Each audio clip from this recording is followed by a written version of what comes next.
Hello friends, इथे बघा आज मी आलेली आहे आलू काढण्यासाठी। हे आहे आलूचं झाड। खूप मोठं असं आंब्याचं झाड असतं त्याप्रमाणे हे झाड आहे। भरभरून आलू आलेले आहेत। हे आलू मे ते जून महिन्यापर्यंतच असतं। पाऊस पडायला लागला, जून महिना संपला की याचं सीझन संपून जातात। आता हे भरपूर पिकायला लागलेले आहेत। आता आपण कच्चे काढून घेणार आहोत आणि घरी जाऊन पिकत ठेवणार आहोत।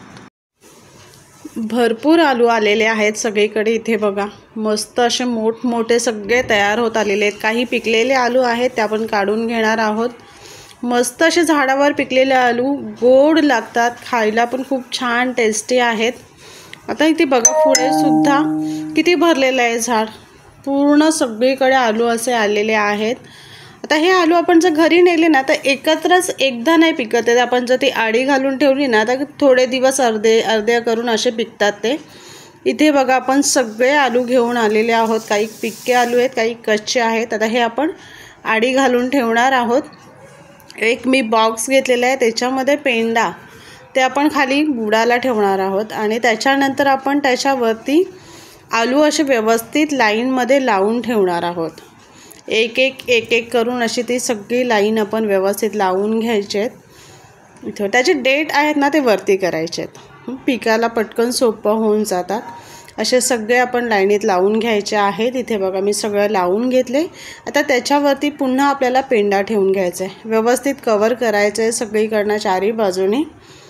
सो जास्त दाब नाही द्यायचा आहे त्याच्यावरती आणि पुन्हा त्याच्यावरती आपण जे उरलेले आलू आहेत ते ठेवून घ्यायचे आहेत।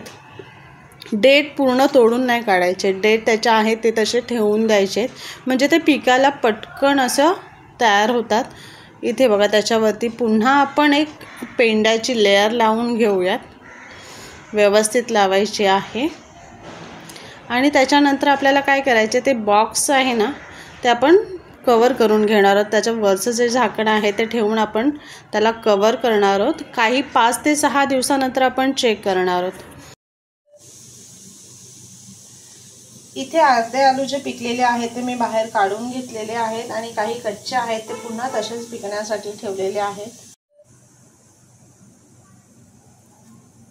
इथे आपण तोडून बघूयात, किती मस्त आतमध्ये सुद्धा पिकलेले आहेत।